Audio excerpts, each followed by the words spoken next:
Casey. Welcome to another episode of AI Radio. I'm Haru. Thanks for tuning in. What's today's topic? Today we're diving deep into pseudoscience and junk science. Oh, pseudoscience. We've been hearing a lot about that lately. Let's start with some major news from the United States. What happened in the US? On January 5th, 2026, Robert F. Kennedy Jr., the Secretary of Health and Human Services under the Trump administration, made a massive overhaul to America's childhood vaccine schedule. Wait, he changed the vaccine schedule? That's right. Previously, vaccines for 17 diseases were recommended, but the new schedule cuts it down to just 11. 6 vaccines removed? Which ones got the axe?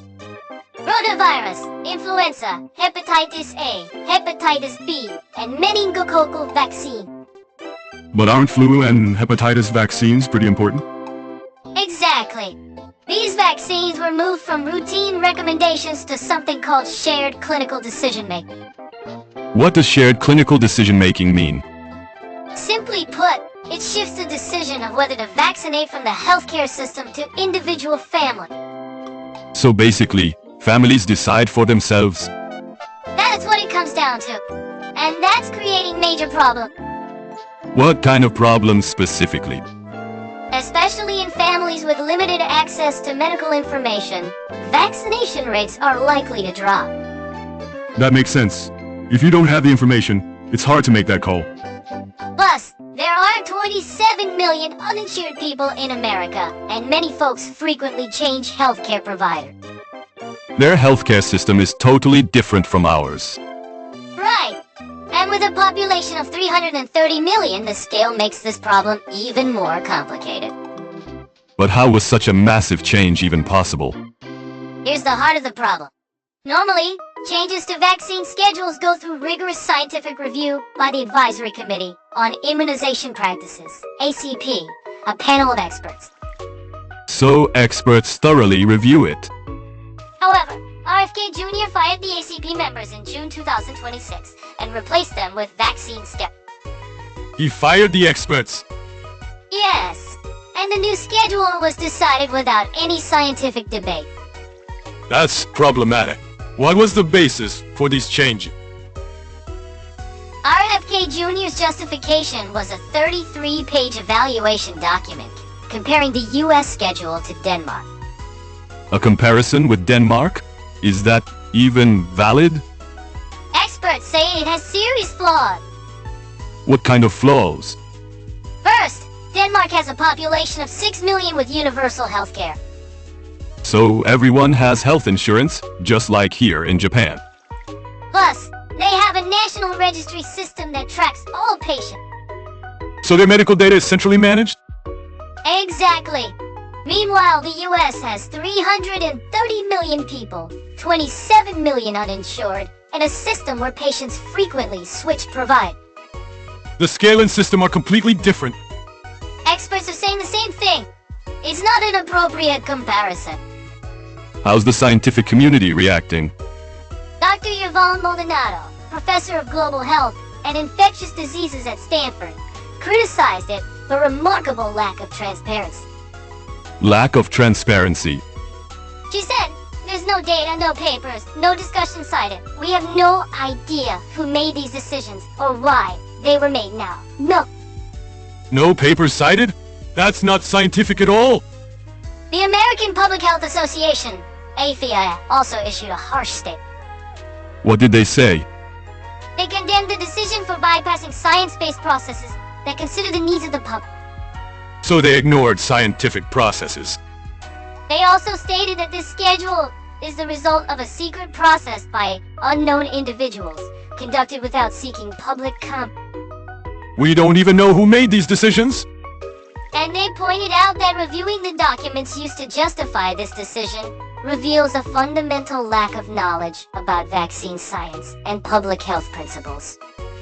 That's a pretty harsh criticism. This is why it's being called pseudoscience. The recommendations changed without any change in the underlying scientific evidence. So there wasn't new research. Right. It It wasn't changed because of new scientific discoveries, but because of political decisions. How are healthcare providers responding? Here's where it gets interesting. According to Stat News, major healthcare systems and clinicians are announcing they'll ignore the new federal guideline. They're ignoring them? Yes. They're declaring they'll follow the American Academy of Pediatrics, AAP, guidance instead. So they trust the Pediatrics Association more. The AAP guidelines are similar to the previous U.S. policy, so they're based on scientific evidence. What about at the state level? Several states, including California, New York, and Illinois, have stated they'll follow established guidelines, rather than the new federal recommendation. So states are pushing back against federal policy. Yes, and this could cause public health confusion. How so? When the federal government and state or private healthcare systems have different policies, people won't know which one to follow. Right. Everyone's wondering which one is correct. Medical experts are most concerned that declining vaccination rates will lead to resurgence of preventable diseases.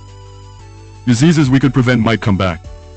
Particularly for hepatitis and influenza vaccines that were moved to the new category. Flu spreads every year, and hepatitis is scary too. Right. In families with limited access to information, these vaccination rates are likely to drop.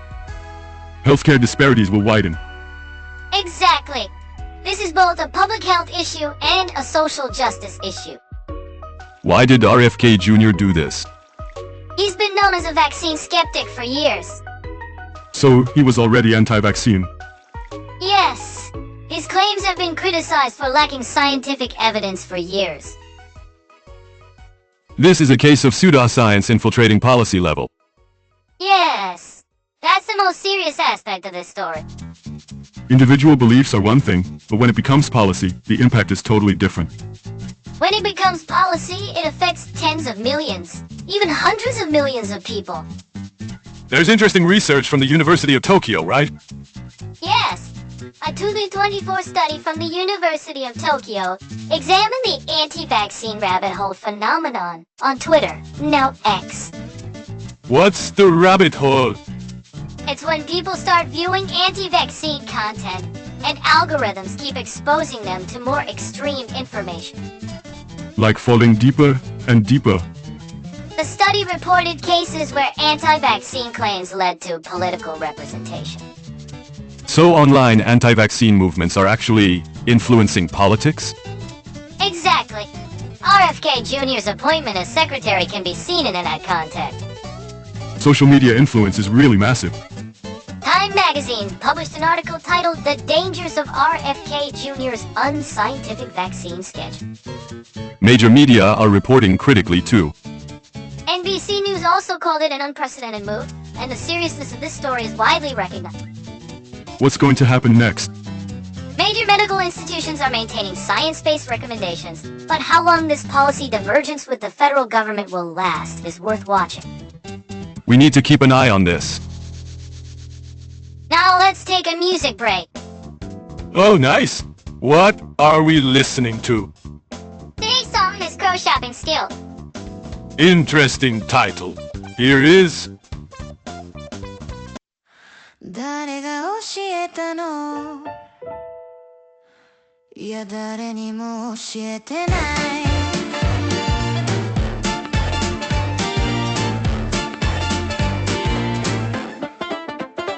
明日のモードに並ぶ野菜小さな無人販売所そこに現れた黒い影ピーマンを加えて飛び立ったまさかまたあいつか棚に転がる100円玉カラスの買い物スキル盗みじゃないかったんですくちばつでかべ計算に23ユーモラルもバランスも完璧な黒いショーディ人間よりまだ長い近所の主婦が言うには前はちゃんと釣り銭も取ってったわよ SNS ではカラスの資本論が流中タグは8社年のある5脚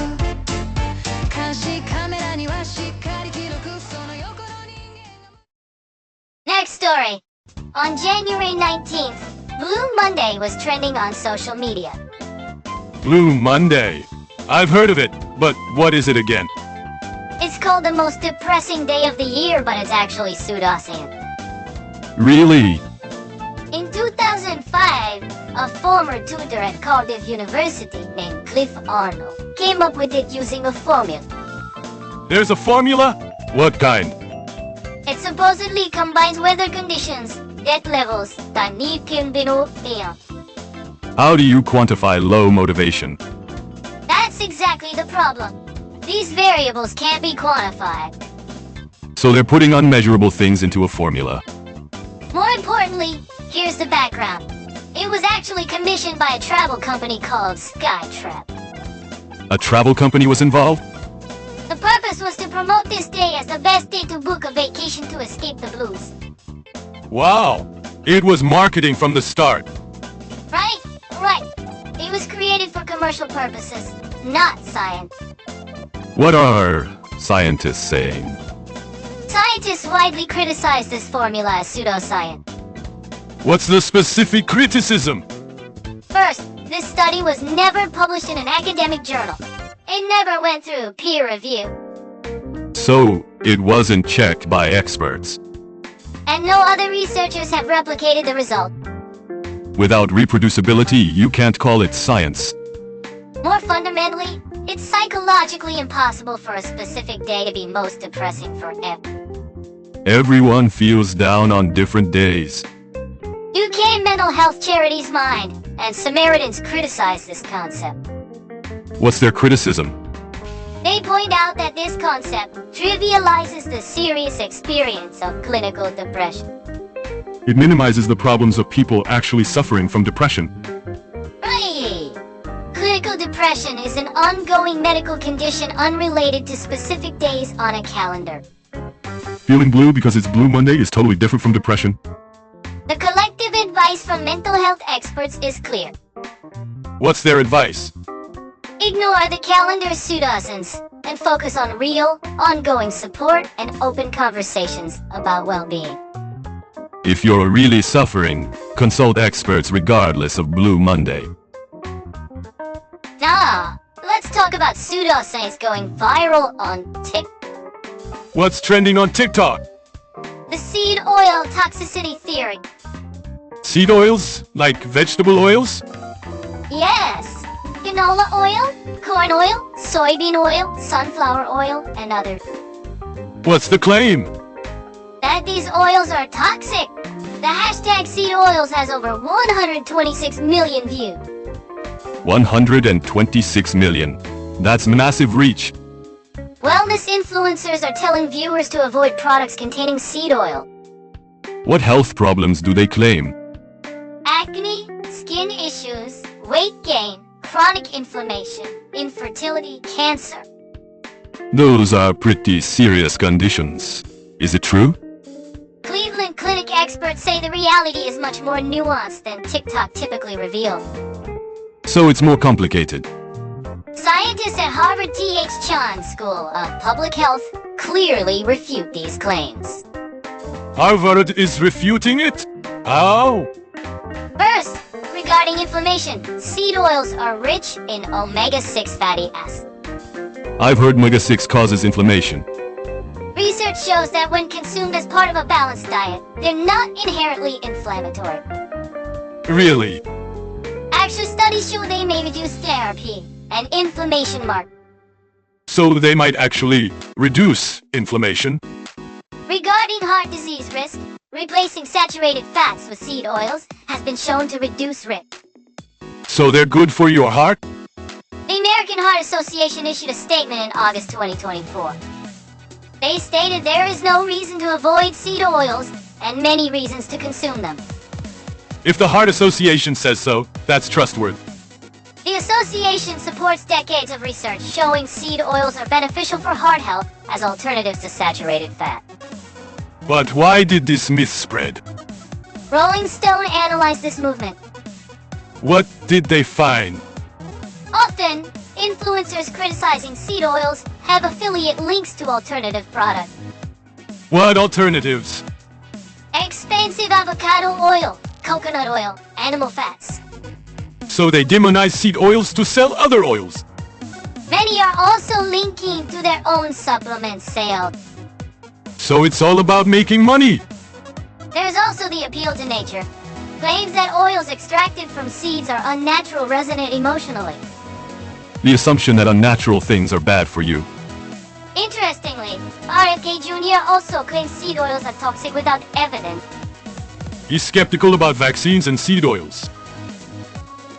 Experts point out the biggest problem. What is it? People demonizing seed oils are making explicit health claims and recommending diets high in saturated fats. They're recommending diets high in saturated fats? Yes. Seed oils are low cost, accessible, and based on available evidence, healthy options. Getting people to avoid something cheap and healthy is problematic. Especially for low-income families, expensive alternative oils are a financial burden. It widens health disparity. Now there's other dangerous pseudoscience spreading on social media. There's more. On TikTok, there's a trend called borax detox. What's borax? It's an ingredient in laundry detergent. Laundry detergent? Claims are spreading that mixing it with water and drinking it can treat inflammation, joint pain, erectile dysfunction. Drinking detergent? ABC News medical correspondent Dr. Jennifer Ashton warns, as a physician, let me be clear. Obviously. Please don't try this. There's also the raw water movement. Raw water, like untreated water. Untreated spring water is being sold for $19 to $33 for 2.5 gallons, claiming it contains natural probiotics. That's expensive. Around 3,000 to 5,000 yen? The CDC warns that untreated water may contain pathogens like cholera, dysentery, and typhoid. Those are all life-threatening. There are also products called earthing and ground. What are those? Products based on the claim that direct contact with the ground lets you receive electrons from the earth for health. Electrons from the earth? They sell earthing mats and grounding sheet. What does science say? Science-based medicine journal rates the underlying theory as complete nonsense. So it's pseudoscience. Physicists point out there's no difference between electrons from the earth and electrons from synthetic material. Electrons are electron.